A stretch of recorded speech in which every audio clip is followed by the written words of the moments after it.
la conférence d'aujourd'hui qui se veut présenter des régimes santé, il y a une importance à l'aspect pédagogique, puisque dès l'instant qu'on s'intéresse à la santé par l'alimentation, on se rend compte qu'on peut lire, entendre et voir tout et son contraire. Et c'est extrêmement déstabilisant au départ. Il faut manger végétarien ou non, il faut manger paléo, donc au contraire pas mal de viande. Il faut manger beaucoup de grains complets, non, il faut pas manger de céréales. Donc on entend tout et son contraire et à chaque fois ça vante les mêmes effets. Les mêmes effets sur la santé, les mêmes résultats positifs sur la santé sont vantés par des régimes qui sont totalement antinomiques en apparence. Et donc, on pense que les gens qui écrivent et qui promeuvent ces régimes-là sont des bonimenteurs et on se décourage souvent. Et on essaye à faire notre sauce, mais en faisant notre sauce, on s'égare un petit peu puis on laisse tomber. Et c'est dommage parce que c'est souvent une démarche positive, même si des fois c'est une démarche un peu de peur, hein, parce qu'il y a la maladie ou qui est présente ou qu'on a peur d'avoir par héritage ou parce qu'on vit dans un contexte qui n'est pas favorable. Il y a toujours une dimension, on va dire, positive au départ qui est initiée, et on se heurte au mur et on est découragé, puis on va voir des spécialistes entre guillemets ou des conseillers, et on va voir par exemple des naturopathes, et puis on va avoir 4 ou 5 naturopathes différents, puis on aura 4 5 régimes alimentaires différents, donc on ne va pas comprendre d'un point de vue extérieur. Et moi, c'est le parcours que j'ai vécu en commençant à m'intéresser à la naturopathie, en lisant des auteurs références qui se voulaient références, et je ne comprenais pas. Je comprenais pas comment des gens qui avaient 20, 30, 40 années d'expérience en conseil diététique pouvaient recommander des choses complètement opposées et se vanter d'avoir les mêmes résultats. Ça a été un long casse-tête, un long chemin de croix, jusqu'à ce que j'aboutisse à la conclusion qu'il fallait pas s'attarder sur les différences, mais sur les points communs. Et malheureusement, dans le monde dans lequel on vit, on partitionne beaucoup et on donne des bons points et des mauvais points. Et moi, c'était pas quelque chose qui me semblait intéressant. Ce qui me semblait intéressant, c'est est-ce que c'est respectueux pour l'individu? Et est-ce que l'individu avec un grand I peut pas être individualisé? Parce que quand on donne des conseils généraux dans un livre, dans une publication quelle qu'elle soit, dans une vidéo, ça correspond à des généralités, des grands principes. Mais nous qui avons accès à ces informations, on est unique. On a un âge spécifique, on a une origine spécifique, on a un patrimoine génétique spécifique, on a une activité physique spécifique, on a une activité mentale spécifique, on a un sommeil spécifique. C'est tout ça qu'il faut voir. Donc c'est un ensemble très particulier. Et puis, vous êtes unique dans l'instant T où vous vivez. C'est-à-dire que hier, vous étiez jeune enfant, vous avez ensuite été étudiant, vous avez peut-être été grand sportif, puis après, maintenant, vous avez un travail sédentaire de bureau, etc., etc. Donc vos besoins ont relativement changé. Peut-être qu'au départ, vous habitiez en ville et preniez les transports en commun, puis peut-être maintenant, vous habitez à la campagne et faites vous déplacer en vélo. Donc votre alimentation doit changer aussi en fonction de ça. Et on ne peut pas réduire les gens à des catégories et dessiner des grands principes pour des courants alimentaires. Ça déjà, c'est pas possible. Et il faut, je dirais presque, si les personnes que vous lisez ne mentionnent pas au moins l'aspect individuel de l'alimentation, vous pouvez déjà vous dire que c'est suspicieux. Enfin, vous devez être suspicieux. Si on parle de régime santé, de manière contemporaine, il y a deux grands régimes santé qui se détachent. Le régime Kousmine, le régime du docteur Catherine Kousmine, et le régime Seignalais, du docteur Jean Seignalais. Ce sont les deux premiers médecins qui se sont attachés à observer l'individu et à observer les aliments et comment ils se comportaient dans l'individu. La grande erreur de la diététique et la grande erreur de la plupart des régimes, c'est d'observer les aliments en dehors de leur contexte d'expression, c'est-à-dire le corps humain et la cellule. Donc on en arrive à des calculs d'apothicaires pour des nutriments qui seraient soi-disant assimilés. Mais on se rend compte qu'il y a une biochimie, je dirais même il y a une alchimie dans le corps extrêmement complexe qui fait que tel nutriment va être augmenté avec la présence d'un autre Et tel autre nutriment va être diminué avec la présence d'un autre nutriment. Je compare ça au groupe humain. Imaginons que je monte une entreprise et je veuille monter la meilleure équipe. Donc je prends le meilleur logisticien, je prends le meilleur comptable, je prends le meilleur directeur, je prends le meilleur gestionnaire, je prends le meilleur communicant. Et je me dis super, avec ça j'ai une équipe de choc. Ce que fait la diététique en disant vous prenez ça parce qu'il y a de la vitamine C, ça est antioxydant. D'accord, j'ai mon équipe de choc théoriquement. Sauf qu'il n'y en a pas un qui parle la même langue, il n'y en a pas un qui vient de la même culture, et surtout, ils ne peuvent pas se saquer les uns les autres. Donc théoriquement, j'ai des pointures, et ça ne le fait pas, ça ne marche pas. C'est ce que vous voyez dans les sports collectifs. Des sommes d'individualité qui ne constituent pas une équipe. Je préfère prendre des gens qui soient moins performants, mais qui soient cohérents. Et l'alimentation n'est considérée que par à chaque fois une extrême performance. Mais on se rend compte qu'au niveau du rendement, ça ne marche pas. Parce qu'on ne regarde pas comment les associations alimentaires se font. Comment les temps de digestion, s'ils sont cohérents ou pas. Vous allez manger un fruit, c'est 25 minutes. Vous allez manger une viande en sauce, c'est 4 heures. Ok ? Vous allez manger de la viande, ça développe beaucoup d'acide chlorhydrique. Vous allez prendre un légume vert, ça va être extrêmement alcalin.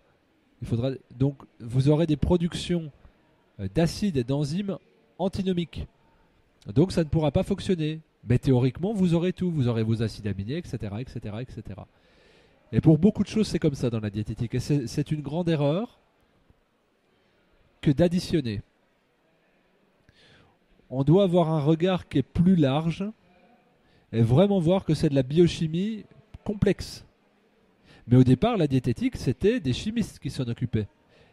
Et force est de constater que la diététique théorique même, il y a 50-60 ans, était beaucoup plus efficace que la diététique d'aujourd'hui parce qu'elle s'attachait à observer ce qui se passait dans la cellule. La plus petite unité du corps, et c'est ça, la vérité humaine, se trouve dans l'expression de la cellule. Comment elle assimile, comment elle traite, comment elle nettoie. Voilà, ça se passe toujours en 3 temps. Et c'est ça qu'il faut observer. La naturopathie essaye, il ne faut pas être prétentieux, on ne va pas dire elle fait ou elle arrive, elle essaye, on essaye tout le temps, parce qu'on est en découverte sur le corps humain. On ne sait pas ce qu'est le corps humain, on ne sait même pas tout ce qui compose le sang. On s'émerveille devant la physique quantique en admettant, parce que ce sont les prix Nobel qui le disent, de physique, que derrière notre corps physique, il y a de l'énergie en mouvement. C'est ce qu'exprime la physique quantique, mais ça on ne le savait même pas il y a un demi-siècle. On découvre en permanence des réseaux, des systèmes, des axes de communication dans le corps. C'est absolument merveilleux. Donc il faut qu'on reste assez détaché et humble en disant on apprend, et si jamais perfection devait y avoir, ça sera pour un demain très lointain. Puisque si la diététique d'aujourd'hui fonctionnait, vous ne verriez pas le diabète exploser, vous ne verriez pas le cholestérol exploser, vous ne verriez pas les pathologies cardiovasculaires exploser, les maladies auto-immunes exploser, les allergies exploser. Puisque tous ces phénomènes que je vous présente là peuvent être largement en rémission, voire guéris, simplement par le changement alimentaire. Alors il n'est pas question ici de dire que seule l'alimentation guérit, c'est pas ça le propos. L'alimentation a un axe limité, restreint, comme toute action sur un corps qui est, comme je l'ai dit, holistique, global. Mais simplement en actionnant le levier alimentaire, on améliore ses symptômes. Donc ça nous montre bien qu'il y a un problème dans la façon dont on se nourrit. Et d'ailleurs, les pathologies auxquelles je fais référence, on appelle ça des maladies de civilisation. Ce qui sous-entendrait que là où il n'y aurait pas la civilisation, ou quand il n'y avait pas la civilisation, il n'y avait pas ces maladies. C'est un axe de réflexion qui est intéressant. Et donc derrière, les régimes santé arrivent au galop pour soigner ces maladies de civilisation. Déjà, il faut partitionner les régimes santé. Vous allez avoir des régimes santé, mais derrière le mot santé, beaucoup de personnes entendent poids, l'aspect esthétique. Et vous verrez des choses qui sont aberrantes. Je ne sais même plus comment il s'appelle.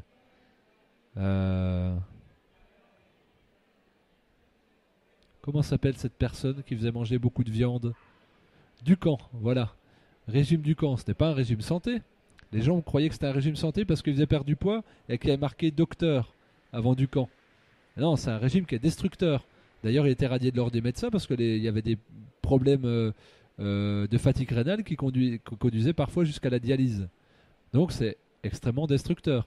C'est normal, puisque souvent les personnes qui ont à perdre du poids, qui n'y arrivent pas, ne peuvent pas détoxifier correctement par fatigue rénale. C'est très souvent ça, les cas d'obésité. Je dirais même c'est à 90% un problème de rein, plus que d'autres choses, plus que d'intestin ou autre.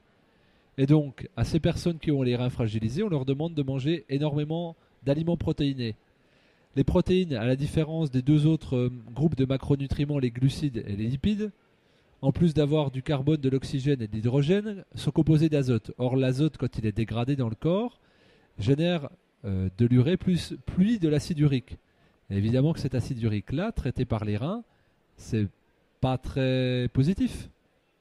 Donc, ça mène à une fatigue rénale et à une insuffisance rénale qui conduit à la dialyse. Donc, les personnes peuvent perdre du poids, c'est très bien, mais ce n'est absolument pas un régime santé.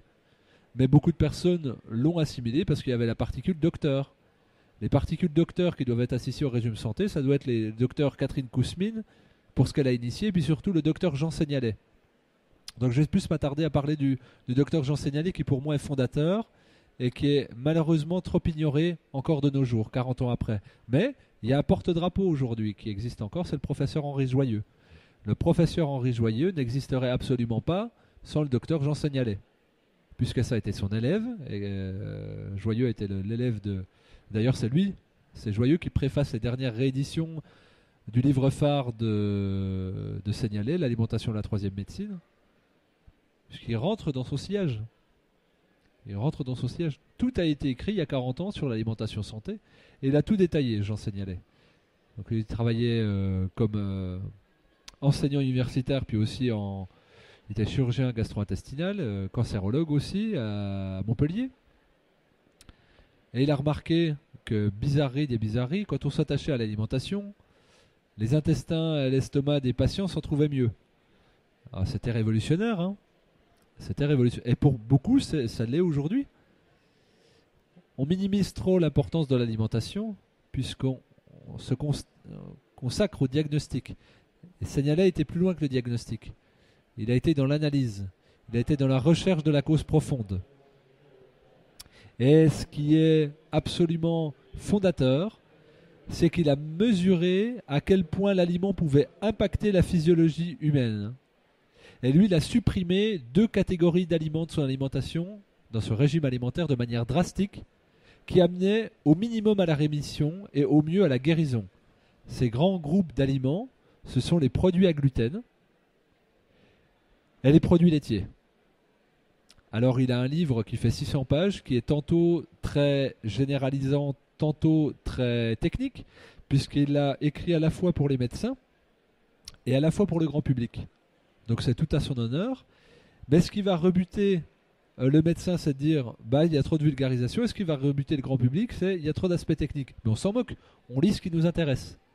Et on comprend assez facilement que, oui, il n'y a pas de raison de manger ces aliments-là, parce que historiquement, lui part de régime ancestral. L'humain, sur l'échelle de l'humanité, n'a absolument pas mangé ces aliments-là. Si l'échelle de l'humanité c'est 100%, on mange des céréales et des produits laitiers depuis 1% de notre échelle de temps. Ou alors si l'humanité existe depuis 1 an, on en mange depuis 3 heures. C'est ça. Donc lui il parle de régime ancestral. On a amené ces aliments, pourquoi ? Pour échapper à la mort par la famine. Donc c'est très bien. On n'est plus dans des situations de famine. Nous avons des problèmes de riches, puisque nous mourrons de maladies d'excès. Le diabète, c'est l'excès de sucre. Le cholestérol, c'est l'excès de graisse. Ok ? L'obésité, qui est une cause de mortalité qui est trop minimisée, c'est l'excès de poids. Avant, on mourait de carence, de manque. C'est plus le cas aujourd'hui. Donc on est sorti de cette situation de famine. On n'a plus besoin de survivre. On a besoin de vivre et de profiter. Or, c'est très dur de profiter et de jouir de la pleine santé aujourd'hui, puisqu'on met beaucoup d'entraves. Si vous regardez la diététique conventionnelle, la majeure partie de ce qui est recommandé au niveau des apports caloriques, ce sont 4 produits laitiers et 3-4 fois des céréales par jour. C'est une alimentation qui est très facile à produire, à acheter, à cuisiner et à consommer. Et je dirais presque point. Voilà la seule justification de consommer les produits que j'ai mentionnés. Alors on dit bah, c'est une mode. Alors j'ai dit d'accord, pourquoi pas c'est une mode. Sauf que où est le bénéfice de suivre la mode, d'être exclu socialement, d'avoir la difficulté à faire ses courses, de payer plus cher et de galérer pour faire des nouvelles recettes? Faut m'expliquer s'il n'y a pas un bénéfice pour la santé. Et s'il y a de plus en plus de gens qui consomment sans gluten, sans produits laitiers, c'est qu'ils y trouvent un confort dans leur mode de vie. C'est peu avantageux de manger comme ça. C'est peu à moins d'avoir un ego démesuré puis vouloir se mettre à la marge pour manifester sa différence. Pourquoi pas? Mais la grande majorité des gens que je vois, c'est absolument pas ça. Ce sont des gens qui butent sur des problèmes de santé, qui essayent, parce qu'ils ont lu ça sur un blog, sur un magazine, entendu ça sur une vidéo, feuilleté ça sur un livre, ils essayent, foutu pour foutu, et puis bah, bizarrement ça marche. Et après ils essayent de comprendre, et c'est souvent là où moi j'ai souvent des gens qui viennent après avoir essayé, qui veulent comprendre et qui ont peur de faire des erreurs. Donc c'est par l'expérience que ces gens viennent, pas par imprégnation dogmatique. Donc les régimes santé satisfaisants, s'il y en a un qui doit être investigué de votre part, c'est le régime du docteur Jean Seignalais, qui a tout détaillé, qui a travaillé sur des dizaines de milliers de patients et qui a expliqué les mécanismes. Les premiers mécanismes qu'il a expliqués, c'est ceux des produits laitiers, notamment le lait de vache. Quand je vais utiliser le terme produit laitier, entendez surtout lait de vache, je ne vais pas détailler à chaque fois chèvre, brebis, etc., etc. Parce qu'après, suivant où on va se situer culturellement, ça va être compliqué. Et donc lui, il partait du principe, tout simple, que 75% de la population mondiale, c'est-à-dire plus de 4 milliards d'individus, étaient intolérants au lactose, donc au sucre du lait. Donc déjà, il porte une interrogation. Est-ce que une espèce qui est intolérante à 75% d'un aliment devrait faire de cet aliment le pilier de son alimentation? La deuxième question qu'il pose, c'est est-ce qu'un aliment qui est de croissance, donc c'est-à-dire temporaire, devrait être consommé toute la vie? Deuxième question. Troisième question, est-ce qu'un aliment qui est fait pour une autre espèce qui n'a rien à voir avec l'espèce humaine devrait être la base d'une autre espèce? Donc en gros, est-ce que l'aliment de croissance d'un veau qui doit prendre 1 kilo par jour et qui a 3 estomacs et qu'il ne boit plus après devrait être le pilier de l'alimentation d'un humain qui va en consommer toute sa vie et qui a un seul estomac? Voilà la question du docteur Jean Seignalais. Et vous avez de la chance, vous n'avez même pas à vous poser la question, puisqu'il vous apporte toutes les réponses. Physiologiquement, enzyme par enzyme, acide aminé par acide aminé, il détaille tout ça. Il détaille l'influence sur le diabète, l'influence sur le cholestérol, l'influence sur le syndrome du côlon irritable, l'influence sur la maladie de Crohn, l'influence sur la polyarthrite rhumatoïde et l'ensemble des maladies auto-immunes. Il détaille tout ça. Donc ça, on l'a depuis 40 ans. On le sait. Cette influence négative, je ne vais pas détailler plus, je l'ai fait dans de nombreuses conférences qui sont accessibles gratuitement sur YouTube, donc je vous renvoie sur les produits laitiers et autres. Mais ça, c'est un aspect fondateur. Et si vous devez chercher un régime santé, indubitablement, il doit exclure en grande partie, et je dirais en majorité, le lait de vache. Pour les quelques raisons que je vous ai données, puis que vous allez creuser aussi de votre côté. Vous avez le nutritionniste français Thierry Soucard, qui a écrit un superbe ouvrage aussi, Les mensonges et propagande, où il sort toutes les études et les méta-analyses faites autour du lait, au niveau international, et qui sont assez probantes. Dr Kousmine aboutissait à ça. Jean Seignalais aboutit à ça. L'ensemble des hygiénistes a abouti à ce constat-là. La deuxième chose dont il parle, c'est le gluten. Alors le gluten, on en parle beaucoup aujourd'hui. Pour le coup, c'est un vrai phénomène de mode. Les stands sont gluten, les rayons sont gluten dans les magasins. Vous allez dans n'importe quel intermarché, Colruyt, Super U, vous allez trouver le rayon sans gluten. Inenvisageable il y a ne serait-ce que 5 ans. Pourquoi ça explose? Parce que l'information explose, mais surtout les besoins des gens et les problématiques des gens qui vont dans ces rayons-là explosent. La plupart des gens n'en peuvent plus d'avoir mal. C'est juste pour ça.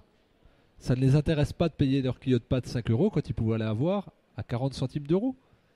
C'est pas intéressant. Mais pourtant, c'est fait et ça repose. Alors on dit tout le temps, mais il n'y a pas d'études. Bien sûr que si, puisque je vous dis que Jean Seignalais s'appuie sur des travaux faits il y a 40 ans. Donc on les a, ces études-là.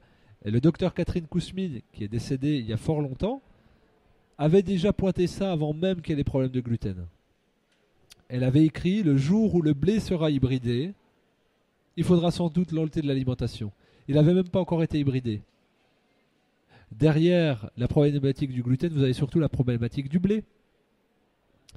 Pour des questions de rendement, de pétrissage, d'assemblage, de liant, on a fait muter les grains de blé, on les a fait passer de 7 paires de chromosomes, ces grains de blé, à 21 paires de chromosomes. Et on a fait passer la teneur de gluten de 5% à presque 20%. N'importe quelle machine aujourd'hui peut pétrir de la pâte, alors qu'avant c'était un artisan boulanger. N'importe quel commis ayant suivi 2 jours de formation peut sortir une miche de pain aujourd'hui, parce que c'est de la pâte élastique qui se pétrit très facilement. Dès l'instant qu'on revient à des variétés anciennes, il faut avoir tout de suite un savoir, mais observez le pain, qui ne se garde même pas une journée. On ne parle plus de la même chose. On ne devrait plus parler de blé quand on nomme du blé moderne. Ça n'a absolument rien à voir. Vous regardez au microscope, ça n'a rien à voir. Donc c'est une déformation marketing honteuse. De la même façon que pour moi, il n'y a pas de blé bio. Ça n'existe pas. Puisque le blé que vous allez acheter en magasin bio, lui aussi comporte 21 paires de chromosomes. Donc moi, j'estime qu'un organisme vivant dont on triple les paires de chromosomes, j'appelle ça un organisme génétiquement modifié. Qu'on m'explique pas le contraire. Sauf que légalement, c'est pas le cas. Mais les hybridations qu'on a faites, oui, on a modifié des gènes. Si on triple vos gènes, je doute que vous allez être la même personne dans le miroir. Déjà, quand on altère une demi-paire de chromosomes, on voit quand même qu'il y a des différences. Donc quand on les triple, le grain de blé, c'est ça. Ne voyez pas, ne dites pas, comme beaucoup de gens disent, on a toujours mangé du blé. Je dis, qui est on? Qu'appelle ton blé? Moi, je suis allergique au blé, je viens du milieu paysan, on cultive du blé. Alors quand on me dit, bah, c'est bizarre, on a toujours cultivé, non. La preuve, j'ai des réactions allergiques très fortes au niveau de la sphère ORL. Quand je mange du blé, c'est très mauvais. Je mange des variétés anciennes, j'ai pas ça. Donc je suis pas allergique au blé. Je suis allergique au blé, virgule, moderne. Grosse différence, sauf que c'est 99% de celui qu'on trouve. Les aliments cultivés aujourd'hui, vendus aujourd'hui, le sont pour des facilités de production, de stockage et de vente. Pas pour leur digestibilité. Et c'est là où je vous renvoie à la notion essentielle de comment va pouvoir travailler la cellule avec ces informations-là. Et bien évidemment, elles vont être intoxiquées. Ce sont des aliments qui ne sont pas programmés pour l'humain. Les produits laitiers pour le veau et ces grains de blé-là, je ne sais pas pour qui, mais programmés pour les machines, pour qu'elles les pétrissent, mais pas pour vos intestins. Rien à voir. Après. Du coup, c'est pas entendable que ces aliments soient dans notre alimentation. On va dire, moi ça passe, je suis pas allergique. Mais c'est la même façon que quand il y a quelqu'un qui fume à côté, moi je tousse. Il y en a un autre qui va pas tousser. Est-ce qu'il n'est pas allergique à la fumée de cigarette? C'est plutôt quel est le seuil de tolérance? Et on attend toujours d'arriver à ça du mur pour se poser la question. Je suis extrêmement attristé des consultations que je fais, parce que les 95%, c'est ah ben j'ai tout essayé, ça marche pas, je vais vous voir. Moi mon but c'est de faire de la prévention. Je dis bah là qu'est-ce que tu veux qu'on fasse? Tu t'es fait enlever la vésicule, tu t'es fait enlever la thyroïde, tu t'es fait enlever 20 cm de côlon. D'accord, eh ben on va bricoler. Ah mais moi je pensais que il fallait penser avant. Il fallait pas croire que. Il fallait pas croire d'autres. On m'a dit que l'alimentation n'avait rien à voir. Tu me dis toi-même, je mange ça, j'ai la diarrhée. C'est trop tard, je vais pas te les refaire tes 20 cm de côlon. Donc ce sont toujours des situations d'urgence que j'ai à traiter, malheureusement. C'est pour ça que je fais beaucoup de prévention et d'information. N'attendez pas d'avoir des symptômes qui clignotent de tous les côtés pour vous poser la question et de ne pas pouvoir prendre à bras le corps les solutions qui s'offrent à vous. Beaucoup de gens ne peuvent pas manger de crudités parce qu'ils ont les intestins irrités. Ils vont dire les crudités ne sont pas bonnes pour la santé. Si, et c'est ce qu'explique Jean Senialet.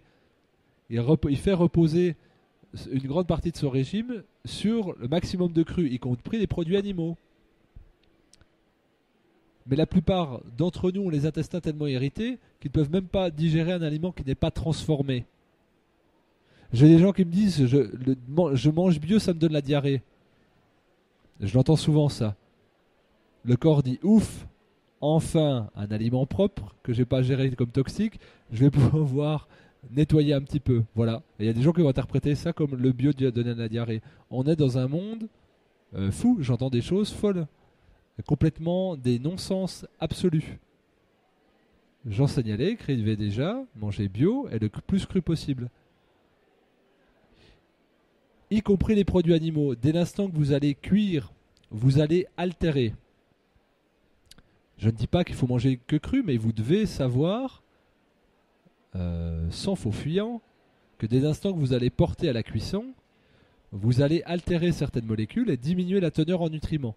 Dès l'instant que vous cuisez à au-delà de 40 degrés, toutes les vitamines qui sont sensibles à la chaleur vont commencer à être dégradées. En premier lieu, la vitamine C. Vous n'avez plus de vitamines au-delà de 90 degrés de cuisson.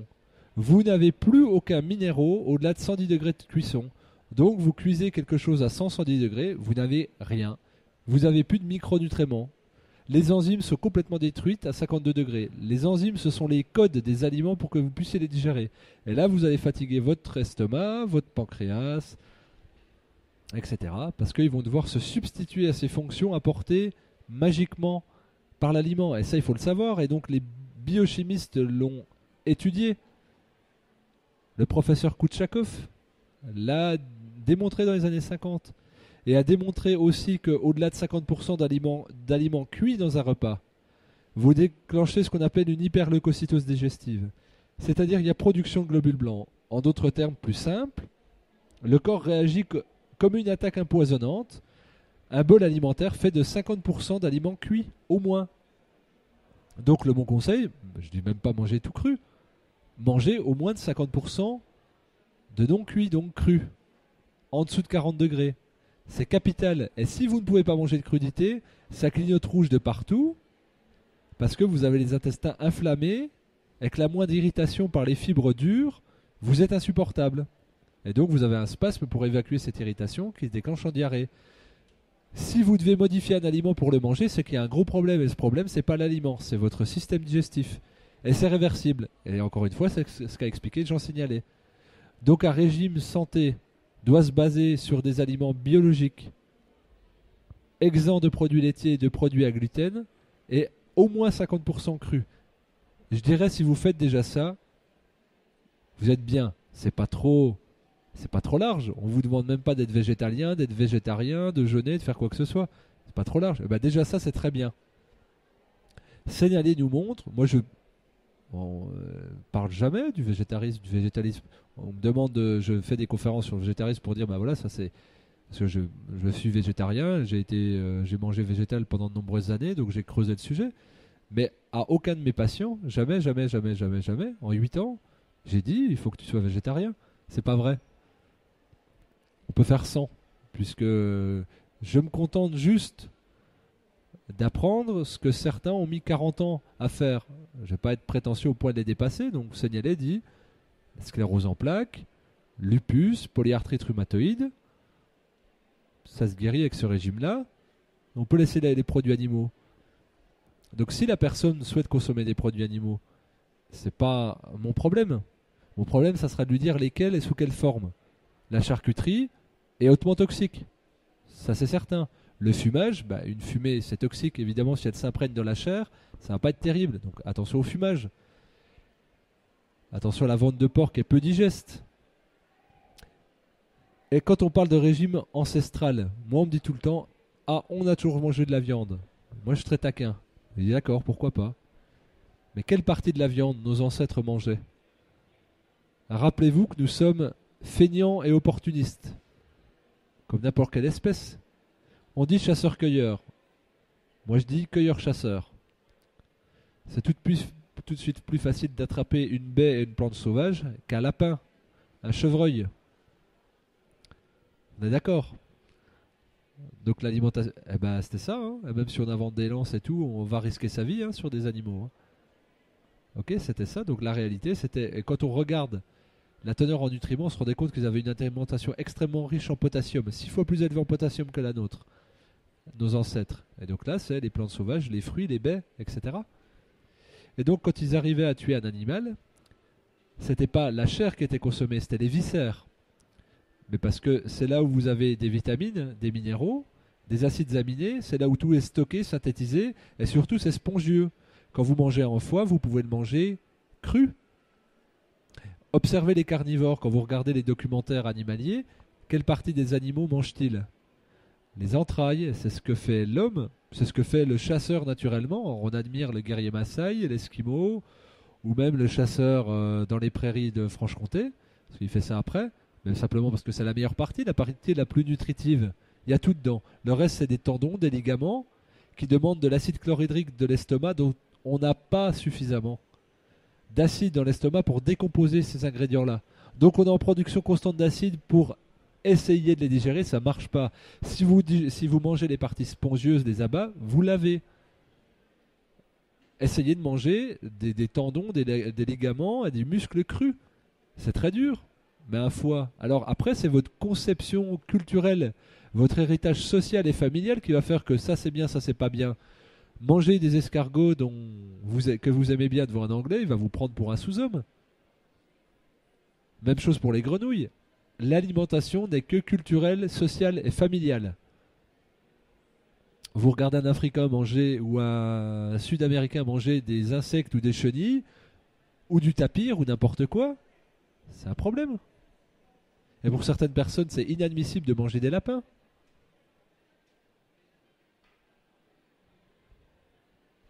Conjoncturelle et historique l'alimentation. Point barre. C'est tout. Si vous étiez né en Inde, vous seriez végétarien, c'est tout. Vous ne penseriez même pas être végétarien. Vous le seriez parce que vous êtes conditionné par le mimétisme. On l'est tous. Quand on décide de réfléchir à une alimentation santé, on doit déjà se désinformer. On doit tout couper avec tous nos référents. Et ça, c'est difficile. Parce qu'on va être dans le jugement de notre ascendance génétique. On va trahir la famille. J'ai toujours mangé comme ça. Ma tante machine, ma mère machin, elle a toujours cuisiné comme ça, elle m'a montré à cuisiner comme ça, mais on s'en moque. On prend ce qu'il y a de bon dans l'héritage familial. Et on optimise pour que les générations d'après puissent avoir encore du meilleur. Et donc dans ces régimes santé-là, il faut couper avec ces liens générationnels qui sont souvent trop parasitants. Et encore une fois, on met trop de choses. Ah ben on mangeait comme ça. Moi je vois du milieu où je suis. Des fois je parle avec mes parents. Je dis, oh bah on a toujours mangé comme ça. Mais moi je regardais mon grand-père. Il avait un jardin immense, donc il était autonome au niveau de ses fruits et légumes, des grands vergers. Donc il stockait des bocaux, il faisait sécher des fruits, il faisait son vin. Il élevait ses lapins, il élevait ses poules, donc il avait ses œufs. Il allait à la chasse, donc on avait de la viande, du gibier sauvage. Et la seule chose que ma grand-mère achetait, c'était du sucre et de la farine. Et ben voilà. Et ben je connais pas beaucoup de gens qui fonctionnent comme ça encore aujourd'hui. Donc le on, pour moi, je l'entends pas. On a toujours mangé comme ça. Non, oui, bah, on mange des œufs, on mange du lapin. Bon, d'accord. Mais il a mangé quoi ce lapin? Puis la poule qui a produit l'œuf, là, elle a pas vu le jour une seule fois de sa vie. Elle est décalcifiée. Elle est devenue cannibale parce qu'elle est carencée, donc elle s'attaque entre elles, donc on lui coupe le bec. C'est ça la réalité. Moi, j'ai jamais vu deux poules s'attaquer chez mes grands-parents. Elles étaient même pas les unes à côté des autres, elles étaient en groupe, mais elles prenaient des vers de terre. Mais moi, les œufs de poule qui sont vendus dans le commerce, la poule a jamais mangé de vers de terre, elle a mangé des granules. Et elle attaque ses congénères parce qu'elle manque de calcium, donc elle tape dans les os. Elle devient cannibale. Est-ce qu'il n'y a pas un problème là-dedans? Est-ce qu'il n'y a pas un problème de donner des farines animales à des poissons? On a toujours démangé des poissons. Non, je suis pas d'accord. C'est tout ça qu'il faut observer. Il faut aller observer le fond des choses. Et généralement, il n'est pas brillant. Mais on s'en moque parce qu'il y a toujours des solutions alternatives. Alors oui, c'est des partis pris à avoir. Oui, c'est plus exigeant. Parce qu'avant, l'autonomie dont vous pouvez jouir, le troc dont vous pouvez jouir, il est plus compliqué aujourd'hui à mettre en place. Mais des solutions, il y en a. Et encore une fois, c'est une exigence de se poser ces questions-là. Donc un régime santé, c'est déjà se poser la question. C'est pas quoi manger, mais comment je vais le manger. Quoi que je mange. Ça peut être très large un régime santé. Je dirais pas c'est qu'est-ce qu'on va manger, c'est qu'est-ce qu'on va exclure. Excluez déjà les produits toxiques. Produits laitiers, produits à gluten, tout ce qui est raffiné. On dépense une énergie colossale pour affaiblir le sel, affaiblir le sucre, affaiblir les farines. Parce qu'on consommera plus de sucre raffiné que du sucre complet, on consommera plus de sel blanc que du sel complet, on consommera plus de farine blanche que de farine complète. C'est à but mercantile. Pas pour votre santé, puisqu'il y a moins dedans. Supprimer les charcuteries, supprimer absolument les préparations industrielles, supprimer les additifs alimentaires. On ne connaît absolument pas l'impact des additifs alimentaires puisqu'ils sont étudiés de manière unique. Mais des fois, vous en avez 4, 5, 6. On ne sait pas ce qui se passe. Encore une fois, il faut aller voir dans la cellule qu'est-ce qui se passe. Et donc, on se dit, c'est bizarre, les enfants sont hyperactifs. Mais leur système nerveux est hyper sollicité en permanence. Heureusement qu'ils déchargent. Ça leur évite l'arrêt cardiaque. C'est triste, c'est horrible, mais c'est comme ça. Ils font comme ils peuvent. C'est un système nerveux qui est hyper excité. Et on le sait aujourd'hui. Parce que les études où on arrête de donner des additifs alimentaires, du sucre et des produits à gluten, les enseignants le disent, les enfants sont métamorphosés. Ils ne sont pas métamorphosés, ils sont juste eux-mêmes. Ils sont métamorphosés quand on prend ces produits-là. Question de contexte, encore une fois. Dans les régimes santé, ce qui revient souvent aussi, c'est l'absence de grignotage. Et manger à satiété. Sauf que, ça c'est vicieux, si je mange trop souvent, je distends mon estomac. Donc j'ai jamais une taille physiologique. Et je ne peux pas avoir l'écoute instinctive de mon corps par la notion de satiété. Je ne sais pas à quel point je peux avoir faim. Donc c'est compliqué à atteindre. Donc déjà, laissez des laps de temps. Essayez de temps en temps de jeûner de manière intermittente. C'est-à-dire laissez glisser votre repas du matin pour que votre estomac revienne à sa place correctement. Et là, vous pourrez ensuite avoir une pédagogie. Un régime santé passe toujours par une ouverture et une pédagogie.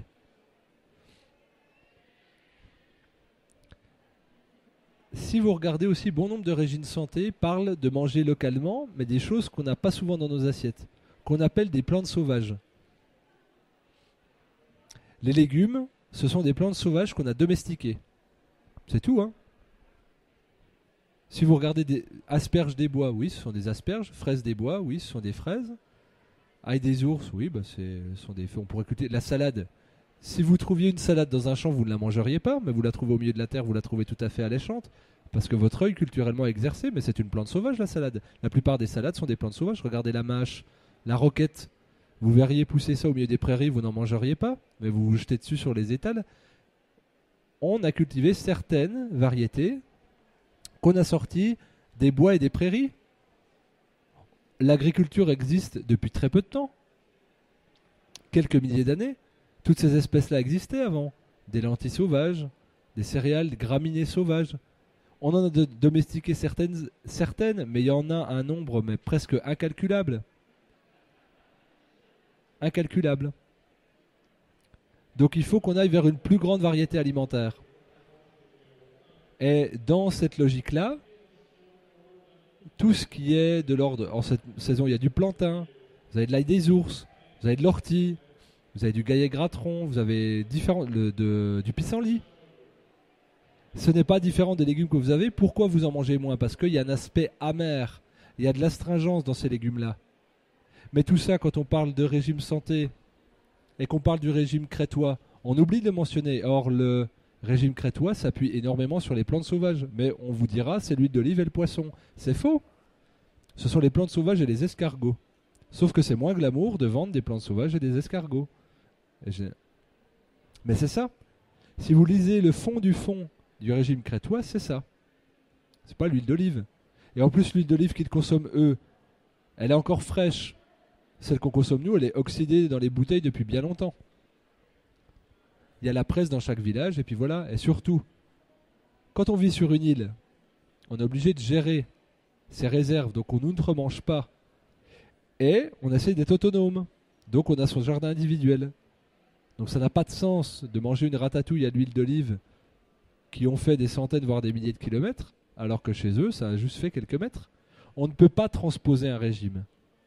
Si un régime santé s'attache à quelque chose de géographique, ça peut être le régime crétois, le régime méditerranéen ou le régime Okinawa au Japon, vous ne pouvez pas l'appliquer parce qu'il est restreint à une unité géographique. C'est non transposable. Par contre, vous pouvez voir C'est quoi la petite clé en plus? L'aspect sauvage, l'aspect brut, l'aspect fort.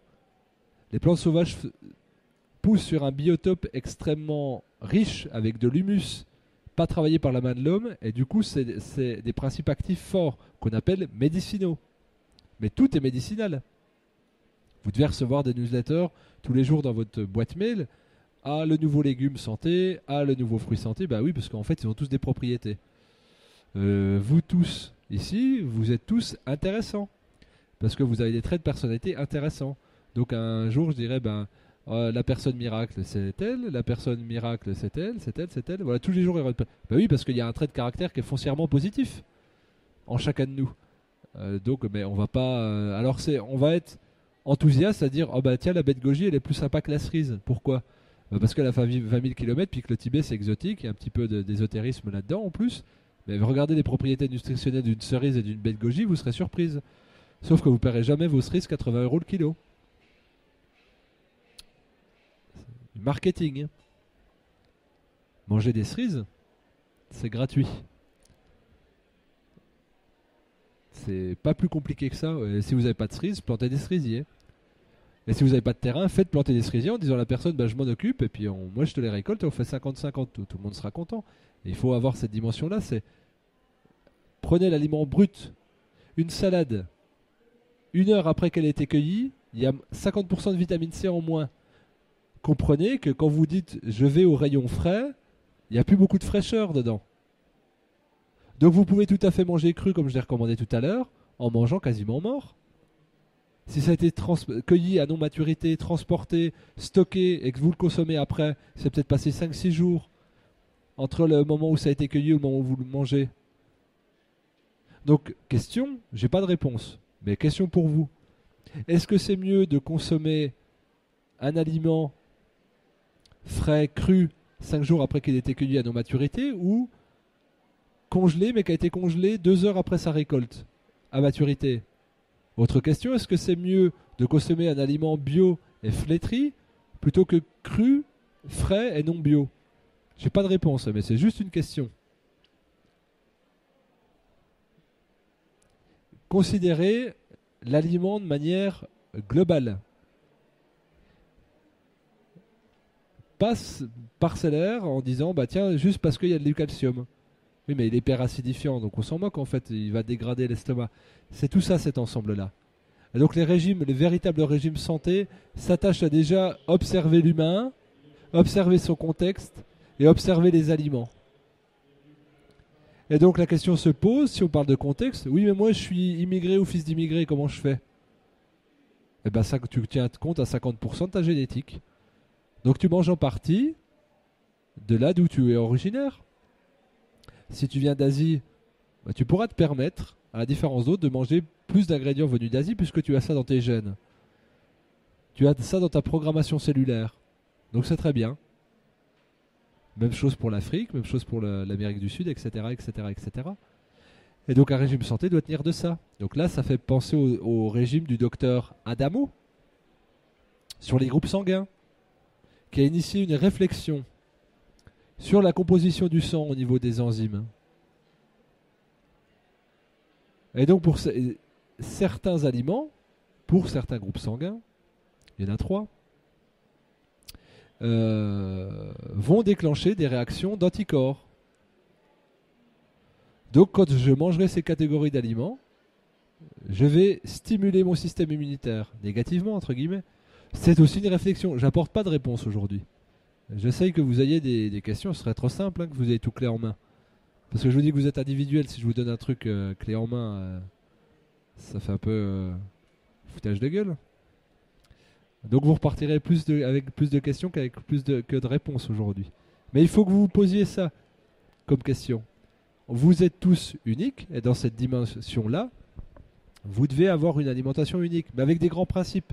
Je dirais qu'aux 3/4, elle doit être identique sur le principe. Maximum végétal, maximum cru, et avec des produits animaux bruts. Pardon. Ça, ce sont les grandes lignes. Et après, je dirais presque que vous faites au ressenti et selon vos envies. Il ne s'agit pas d'avoir quelque chose de dogmatique et qui est frustrant. Vous pouvez avoir énormément de plaisir quand vous vous raccordez à vos besoins. Je vous recommanderai donc les lectures des livres de Catherine Kousmine, Jean Seignalet, professeur Joyeux également, de Désiré Mérien. Et à partir de là, vous aurez une bonne base de réflexion théorique et pratique pour ancrer une alimentation de votre quotidien et de la faire changer en fonction de vos besoins de vie.